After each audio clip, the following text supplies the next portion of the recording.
How do economists measure informal sector investment? Imagine trying to count all the hidden treasures in a city that no one officially reports. That's similar to how economists try to measure investment in the informal sector. This sector includes activities like unregistered businesses, household production for personal use, and informal employment. These activities are not captured in official records, so estimating their investment is a real challenge.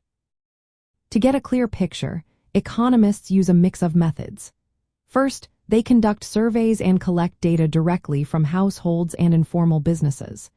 These surveys ask about expenses on tools, equipment, and structures used in informal work. For example, they might ask a small street vendor how much they spent on a new stall or equipment over the past year. These surveys are especially common in developing countries, where informal activities make up a large part of the economy. Next, economists look at indirect indicators. They analyze data like electricity consumption, cash transactions, and labor statistics. If electricity use in a neighborhood suddenly increases, it might suggest more investment in informal production. Similarly, a rise in cash transactions can hint at increased informal trade or business activity. These proxy indicators help fill in the gaps where direct data is missing. Another approach involves adjusting national income accounts.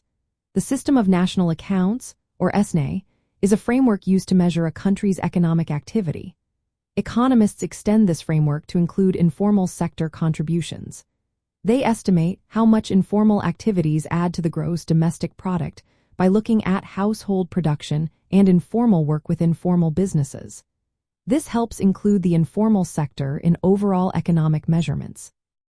Economists also cross-reference multiple indicators.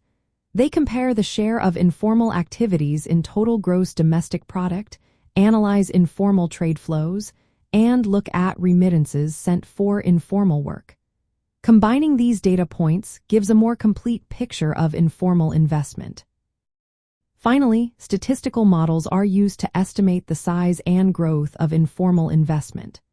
These models compare observed data with expected formal sector figures, adjusting for underreporting and unregistered activities. This helps policymakers understand the full scope of economic activity, including the parts that are often hidden. Measuring informal sector investment is vital because it influences the overall picture of a country's economic health. It helps in designing better policies for taxation, regulation, and support for small informal businesses. By including these hidden investments, economists can provide a more accurate view of how much capital is being put into the economy, even outside official records.